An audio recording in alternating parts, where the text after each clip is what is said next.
रहे हैं वो उस पर हम करेंगे कि आप रोकथाम कैसे कर सकते हैं, कौन सा हेल्थ प्रोटोकॉल है जो हर एक इंडिविजुअल को फॉलो करना चाहिए। डॉक्टर चावला के पास मैं जानना चाहूंगी सर, आपने जिस तरह से कहा कि जो माइल्ड पेशेंट हैं वो खुद ब खुद घर में ठीक हो जाते हैं, 48 घंटे का आप वक्त दें आपकी रिकवरी हो जाती है। तो ऐसे में आपसे जानना चाहेंगे, अगर कोई पेशेंट घर पर है, क्योंकि हम डिस्कस कर चुके हैं कि काफ़ी तेज़ी से ये फैल रहा है, तो किस तरह से आप घर पर रहते हुए आपको एक हेल्थ प्रोटोकॉल है जिसका पालन करना ज़रूरी है ताकि आप दूसरे सदस्यों तक संक्रमण ना लेकर जाएं? देखो, जब घर में किसी को जब सीजन चल रहा है फ्लू का, तो मोस्ट लाइकली H1N1 है, ये मान के चलिए, चाहे आपने टेस्ट कराया या नहीं कराया, और ये काफी तेजी से फैलता है। तो देखिए, अभी हमने कहा कि खांसी से फैलता है, स्नीजिंग से फैलता है, एक दूसरे से हाथ लगाने से फैलता है, पास में बात करने से फैलता है। तो ये सब चीजें नहीं करनी है। हाथ धोने चाहिए, जिसको खास करके जो रोगी है उसको भी हाथ धोने चाहिए, जो घर में और व्यक्ति हैं उन सबको भी हाथ धोने चाहिए, और मास्क डालना चाहिए।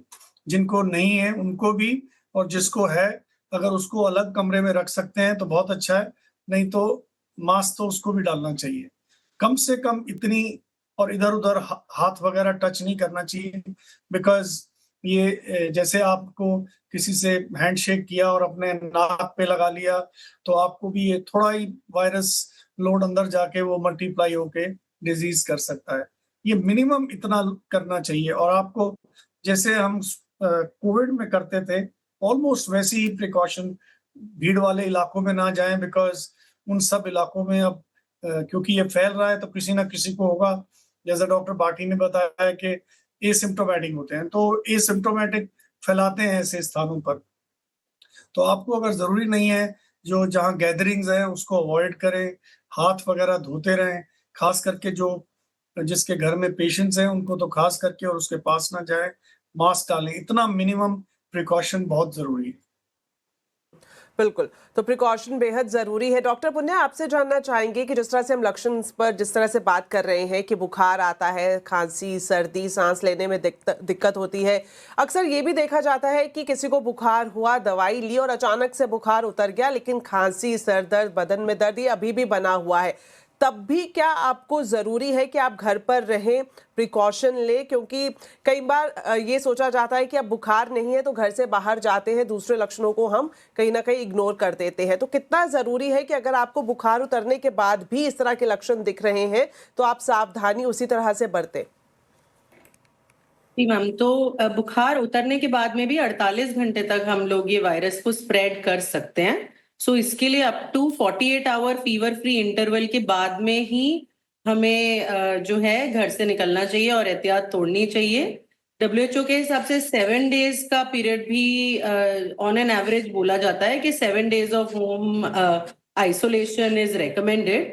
तो 7 दिन तक जो लोग ना भी कर पाए, पर एटलीस्ट बुखार के जो लास्ट बुखार का इंटरवल है उसके 48 घंटे के बाद तक के जरूर करें।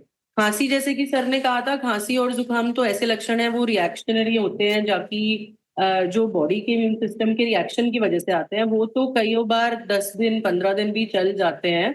और वीकनेस, थकावट भी हमें बुखार का एक अमूमन फील दे सकता है कि बुखार जैसा लग रहा है।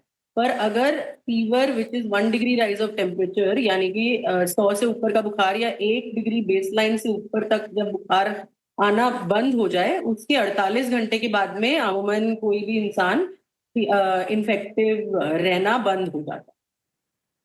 बिल्कुल, तो बेहद ज़रूरी है कि अगर आपका बुखार उतर भी जाता है तब भी आप कम से कम 7 दिन अपनी बॉडी को दे रिकवर होने के लिए, और सावधानी ज़रूर बरतें।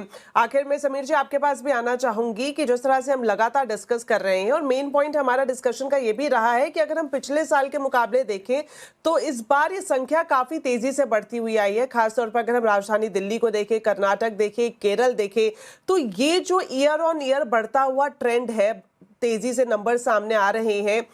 राहत की बात यह है कि इसमें जो मोर्टेलिटी रेट है वो काफ़ी कम है, लेकिन उस नौबत तक हम ना जाए, किस तरह से समय रहते पॉलिसी बनाने की ज़रूरत है। पॉलिसी के साथ साथ जो वर्ल्ड क्लास अरेंजमेंट है हमारे हॉस्पिटल में, हमेशा सिर्फ यही नहीं, जिस तरह से आपने ही बताया कि अब तो ये पूरे साल का हो गया है, लेकिन जब मॉनसून आता है तो इस तरह की परेशानी ज़्यादा बढ़ जाती है। तो ऐसा सिस्टम 24/7 हर एक सरकारी और निजी हॉस्पिटल में होना बनता है? हाँ, देखिए जो सरकार के स्तर पर काम है, वो सरकार अपने स्तर पे जिस तरह से सर्विलांस करती है, डेटा को एस्केलेट करती है और तभी फिर हम इसके बारे में और ज़्यादा अवेयरनेस के बारे में बात करते हैं। पर वायरल इन्फेक्शन तो कई बार वायरल इन्फेक्शन को सबसे ज़्यादा ज़रूरी होता है कि उसको कंटेन कर पाएँ।